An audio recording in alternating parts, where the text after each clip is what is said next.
everybody, my name is Kim and this is my daughter Ella. Hi.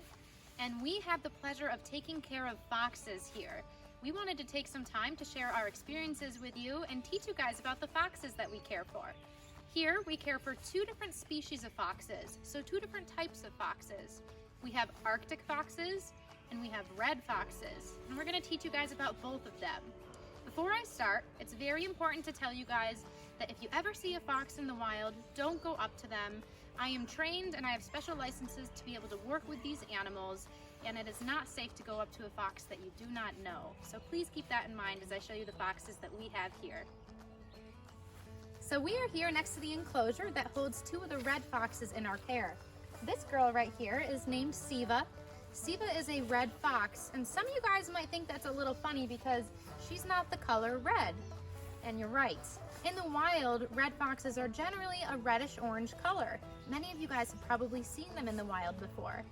But in captivity, which means under human care, red foxes can come in over 100 different colors. So it's a little silly and a little confusing that they're called a red fox, but they don't always have to be a red color.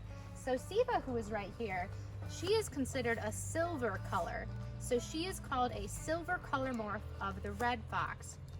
And if you see her friend Finn, I'll try to call him over, he is called a pearl color morph of the red fox. So this is Finn. As I mentioned, Finn is considered a pearl color morph of the red fox. So he's another example of a color that you wouldn't find naturally occurring in the wild. This is Ruby. She is another one of our red foxes, and she is the closest color that we have to what you would usually find in the wild. See how she's almost an orangish reddish color? And then here we have Nuit. Nuit is also a silver fox like Siva, who we just saw. If you look up there, that's Judy. Judy is another one of our red foxes.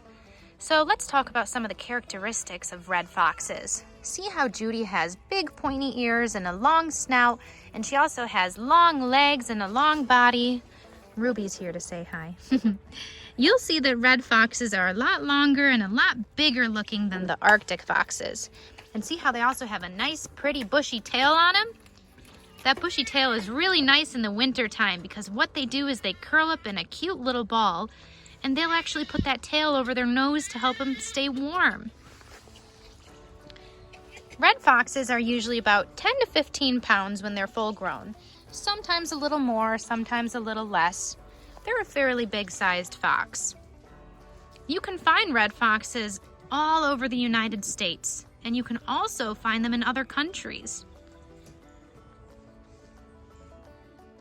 This is Luna. She's also a red fox. As you can see by her color, she is actually the same color morph as Finn. She's a pearl color morph of the red fox. And that's Ember. Ember is also a red fox, and she's called a cross color morph. That boy right there is named Cedar.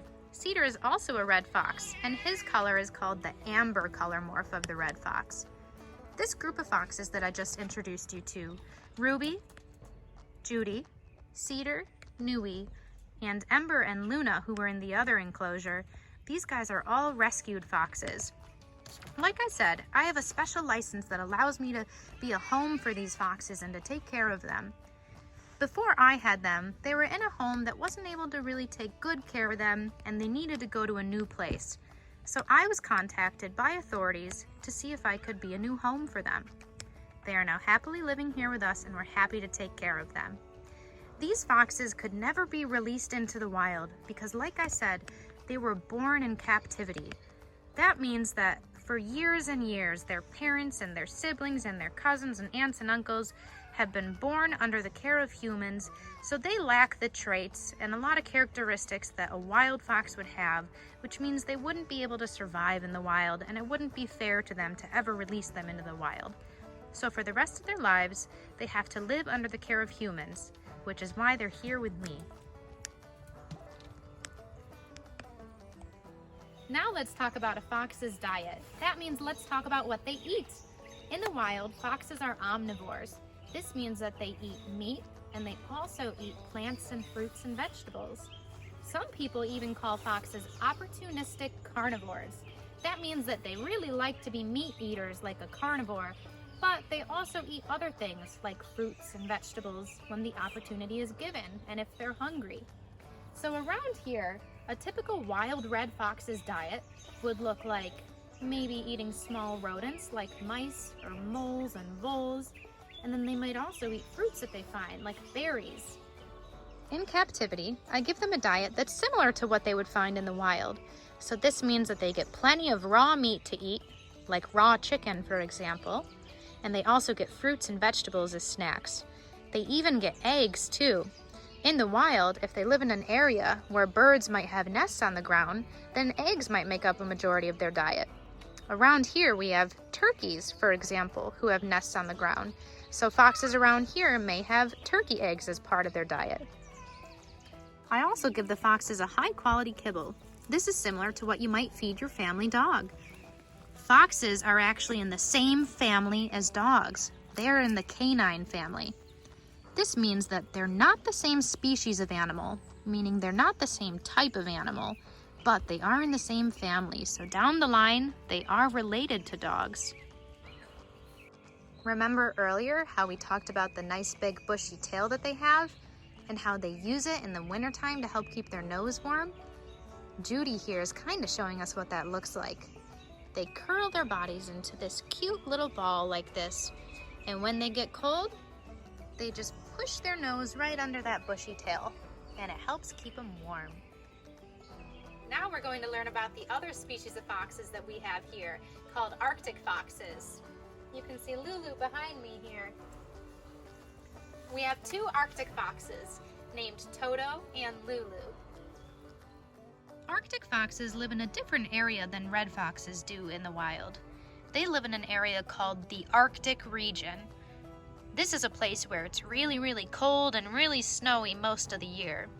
This is where they get their name from, the Arctic fox.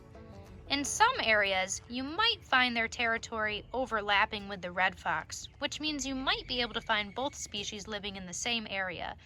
But usually, the Arctic foxes live in a place where it's much colder than red foxes want to be. Both red foxes and Arctic foxes love to dig, which is why I like to give them dirt on top of the floor of the enclosures that they live in. You can see that they've been digging all around here. In the wild, both Arctic foxes and red foxes have their babies in something called a den. A den is like a series of underground tunnels where they raise their family for the first few weeks of the baby's lives to keep them warm and dry and safe underground. You can see that it almost looks like Lulu built a den under this tree root. Arctic foxes are the only member of the canine family to have two totally different colored coats in the wintertime versus the summertime. That's so cool, isn't it? In the winter, Arctic foxes have a big bushy white coat that helps keep them super, super warm. It's very thick. And in the summertime, they shed that winter coat, which means that old fur falls off, which you can see happening all over their enclosure. See the clumps of fur everywhere? And then they grow a new coat that's short and it's darker in color to help keep them cool in the summertime temperatures. This is what Toto looks like with his full white winter coat. In the wild, this white fur helps them camouflage or blend in with the snow. And this is what Toto looks like with his summer coat. See how his fur is much darker here than it was in the last photo? This is what Lulu looks like in her full winter coat. As you can tell, she doesn't get quite as white as Toto does in his winter coat. This is because Lulu is called a blue phase Arctic fox. This doesn't mean that her fur is actually the color blue. What it means is that her fur is more of a grayish color, even in the winter time, instead of that pure white color. And this is what Lulu looks like in her summer coat. See how dark she gets? In the wild, blue phase Arctic foxes like Lulu would usually be found closer to the rocky coastlines of the ocean. This is because their fur blends in better with the rocks, whereas Toto, whose fur is very white, blends in better with the snowy tundra. An Arctic fox's diet is very similar to a red fox's diet. They eat pretty much the same type of stuff. However, because they live in such a cold area, they don't have as many options to choose from as most red foxes do.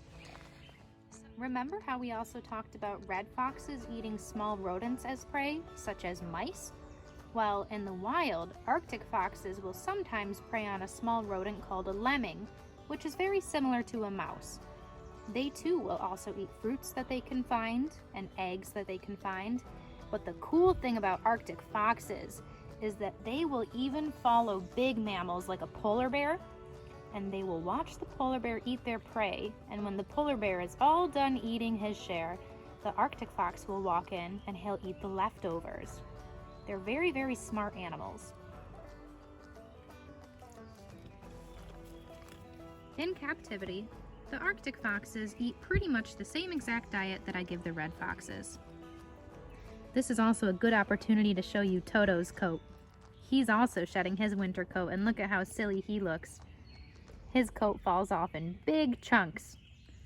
Right now, he still has a lot of his white winter coat left, but in a few weeks, he'll look like a totally different fox with his short, grayish, blackish summer coat. Toto and Lulu were both born in captivity, like the other red foxes that I've shown you so far. Once again, this means that they were born under human care and that they could never be released into the wild. Lulu came from a situation where her family bought her, thinking she would make a good pet. Unfortunately, foxes really don't make good pets. They're pretty stinky, they can bite, and they have a lot of special needs. Because of this, her family decided that she wasn't a good addition to their home, and they needed to rehome her. Also, it's very illegal, which means it's against the law in a lot of areas for people to own a fox as a pet without a special license. Thankfully, Lulu ended up here with us. Her and I have grown to have a really good bond together. Before our video journey comes to an end, I want to give you guys a special sneak look at the baby foxes I have under my care right now.